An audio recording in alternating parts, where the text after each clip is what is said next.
When selling or purchasing a medical or dental practice, it's incredibly important to have counsel who's focused and has experience in the healthcare space. This is because selling or buying a healthcare practice has a lot of regulatory framework that you need to be aware of. It's not like selling an ordinary business, as you probably know, because there are licenses, permits, and various contracts that need to be dealt with and really should be dealt with by someone who has industry experience. For example, structuring your purchase or sale is incredibly important. Whether it's an asset sale or an equity sale makes a huge difference in whether those licenses, permits, and contracts can or should be assigned. For example, in an asset sale, you may need to start from square one with getting all new licenses and all new payor contracts, which means that during the transition, there may be a period in which you will not be able to bill for claims.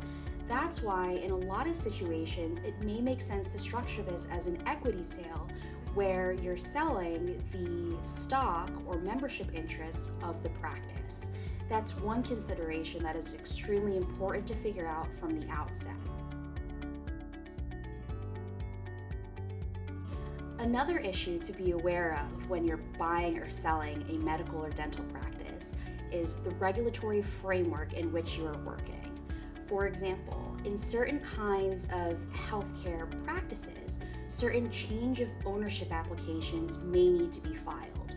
Those can take several months at a minimum. That being said, it's really important to make sure that when you're structuring your purchase agreement, you're making the receipts of those approvals contingencies of closing. That way, you're not stuck purchasing a practice that you're not able to operate on day one. Another matter that requires the focus and experience of a healthcare attorney is managing and coordinating Medicare and Medicaid enrollments. That's a process that can take several months to complete and is not very intuitive to an attorney without healthcare experience.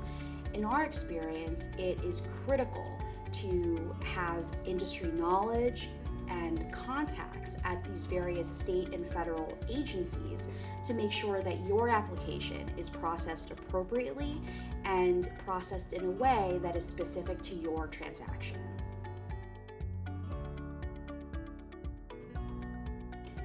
Finally, when you're working on a purchase or acquisition, from a business perspective, handling and planning for this transition is critically important. While as a client, you may not be totally focused in or in tune with the legal aspects with which we're working on for you, I know that you're really concerned about the transition. That is, what happens after closing? How do those employees get onboarded, and how do the patients get notified of this change?